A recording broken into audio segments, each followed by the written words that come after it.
Nah, belum. Ini ngecek mana? Oh nih pasti deh. Jadi kemarin aku beli 2 iko. Nah ini udah suka bagus kemasannya tuh di atas.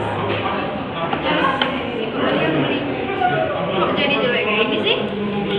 Perasaan kemarin bagus kok. Coba di sini.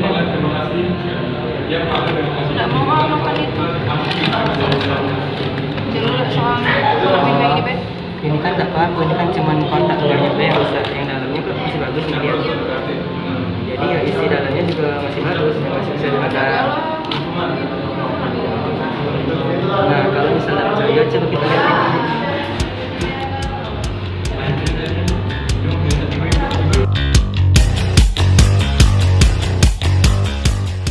Baik. Kemasan pada sediaan farmasi itu ada kemasan primer dan sekunder.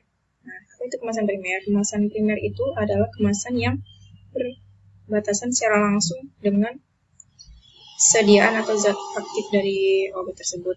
Kemudian kemasan sekunder adalah kemasan yang berfungsi untuk melindungi kemasan primer. Ini adalah beberapa contoh dari sediaan farmasi yang kemasan primer dan kemasan sekundernya memiliki perbedaan, yaitu ini adalah sediaan cair, padat, dia berbentuk strip, dan ini adalah sediaan untuk padat yaitu tablet atau kapsul. Kebocoran pada kemasan. Hal-hal yang berkaitan dengan kerusakan pada sediaan farmasi yaitu pada kemasannya sering terjadi kebocoran. Kebocoran ini dapat terjadi akibat faktor dari luar yang biasanya akibat benturan mekanik atau kesalahan pada penataan kemasan seperti mesin pabrik mengalami kerusakan ketika memasang cap dari tutup dari botol sediaan. Itu khususnya untuk sediaan cair. Nah, jika kebocoran itu terjadi, hal ini dapat mengakibatkan isi dari sediaan tumpah keluar dan mengakibatkan mutu sediaan pada kemasan sekunder. Pada beberapa kondisi, kemasan sekunder yang rusak akan dapat merembet pada kerusakan kemasan primer, tapi ada juga yang kemasan sekunder rusak tapi kemasan primernya tidak rusak. Nah, contoh yang tanpa merusak kemasan primer itu hanya sebatas basah atau penyok di bagian kemasan sekundernya, tapi tidak sampai pada kemasan primer atau merusak kemasan primer. Kemudian kebocoran kemasan sekunder atau kerusakan pada kemasan sekunder yang dapat merusak sampai kemasan primer itu dikategorikan sebagai sediaan sudah tidak dapat lagi digunakan, karena ketika kemasan primer rusak atau bocor atau pecah atau mengalami kerusakan, beberapa akibatnya yang timbul adalah terjadi kontaminasi bakteri dan mikroba. Kemudian terjadi pula interaksi selain dengan bakteri tadi dengan faktor lingkungan seperti suhu dan kelembapan yang mengakibatkan perubahan fisikokimia dan farmakologi pada sediaan yang ada di dalam kemasan primer. Akibat kerusakan kemasan terhadap sediaan farmasi itu ada dua. Yang pertama itu mempengaruhi perubahan fisikokimia dari sediaan. Sebagai contoh itu reaksi oksidasi yang terjadi akibat kerusakan kemasan dapat menyebabkan perubahan warna pada tablet vitamin C. Yang kedua ada mempengaruhi perubahan aktivitas farmakologis dari sediaan. Sebagai contoh, reaksi yang terjadi akibat kerusakan kemasan dapat merubah struktur kimia dari zat aktif sehingga aktivitas biologis atau aktivitas terapeutik obat dari zat aktif tersebut dapat berubah. Nah, adapun reaksi yang dapat terjadi akibat adanya kerusakan pada kemasan yaitu salah satunya adalah reaksi oksidasi. Oksidasi melibatkan hilangnya atom elektropositif, radikal, atau penambahan atom elektronegatif.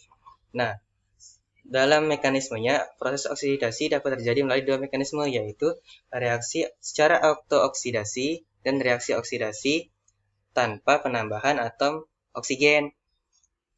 Oksidasi secara autooksidasi melibatkan penambahan molekul oksigen, reaksi berantai, dan juga pembentukan oksigen bebas. Nah, sebagai contoh itu ada radikal bebas, yang merupakan molekul atau atom yang mengandung satu atau lebih elektron bebas, seperti pada gugus fungsi hidroksil bebas OH atau keton. Senyawa radikal ini dapat cenderung menarik elektron dari senyawa lain sehingga dapat terjadi reaksi oksidasi. Hasil utama dari reaksi autooksidasi adalah senyawa hiperperoksida yang dapat putus membentuk senyawa aldehid, keton, atau asam. Nah, reaksi oksidasi secara autooksidasi ini biasa terjadi pada senyawa lemak dan minyak yang dapat menyebabkan bau tengik pada lemak dan minyak tersebut. Laju reaksi autooksidasi dipengaruhi oleh beberapa faktor, yaitu tingkat kejenuhan ikatan, temperatur, logam berat, wujud zat yang teroksidasi, dan penambahan atom oksigen. Yang kedua itu ada oksidasi karena kehilangan elektron tanpa penambahan atom oksigen. Oksidasi dengan mekanisme ini terjadi dengan adanya setengah sel oksidasi menyebabkan terjadinya setengah sel reduksi. Maksudnya di sini tanpa penambahan oksigen dapat terjadi reaksi oksidasi yang ditandai dengan perubahan bilangan oksidasi dari masing-masing komponen untuk bereaksi. Terdapat beberapa ketentuan umum pengemasan produk farmasi. Yang pertama, kemasan harus dalam kondisi yang baik dan kuat untuk menahan benturan saat melakukan proses pengiriman. Kedua, kemasan harus memiliki 3 ketentuan utama, yaitu pertama, anti bocor untuk pengiriman yang berupa cairan. Kedua, tahan endapan atau tahan robekan untuk pengiriman bermaterial padat. Ketiga, untuk pengiriman produk cair, kemasan sekunder harus mampu menahan perbedaan tekanan internal sebesar 95 kPa. Yang keempat, material serap atau absorben material harus mampu menyerap seluruh cairan yang terdapat dalam kemasan tersebut. Daftar-daftar komponen yang harus tertera pada kemasan yaitu yang pertama nama dagang, kedua nama generik, ketiga bentuk sediaan. Yang keempat tanda khusus untuk obat, kelima komposisi, keenam indikasi, ketujuh kontraindikasi. Namun, jika terjadi kebocoran terhadap kemasan pelindung, baik terhadap kemasan primer, kemasan sekunder, ataupun kemasan tersier, maka hal ini akan menyebabkan kerusakan dari obat, baik dari kerusakan fisik ataupun aktivitas farmakologinya.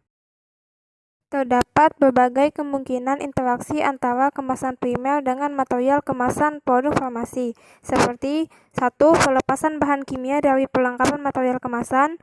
2. Pelepasan partikel yang terlihat maupun tak terlihat yang dapat masuk ke dalam obat. 3. Mampunya material kemasan yang dapat menampung resapan dari produk farmasi khususnya yang bersifat cairan. 4. Reaksi kimia antara produk farmasi dengan material kemasan yang akan merusak aktivitas farmakologi dari obat tersebut. 6. Degradasi komponen kemasan yang akan terjadinya kontak fisik dengan produk farmasi. 7. Pengaruh proses manufaktur, yaitu pada saat proses sterilisasi. Kemudian, keamanan perawatan kemasan. Kemasan harus dapat melindungi produk dari pengaruh eksternal yang akan mengurangi kualitas dan potensi obat, seperti cahaya, fotolisis, embun, oksigen, kontaminasi biologis, dan kerusakan mekanisme karena pengaruh mikroorganisme yang dapat merusak sediaan. Selain itu, kemasan harus memenuhi ketentuan sebagai berikut, yaitu pertama, harus menjaga bentuk asli kemasan seperti awal pengiriman dan melindungi dari segala kerusakan dan benturan yang bakal terjadi selama proses pengiriman. Kedua, tidak harus merubah identitas produk. Ketiga, harus menjaga bentuk asli produk seperti pada awal pengiriman supaya spesifikasinya tidak berubah. Keempat, harus dapat melindungi produk terhadap hal-hal yang tidak diinginkan atau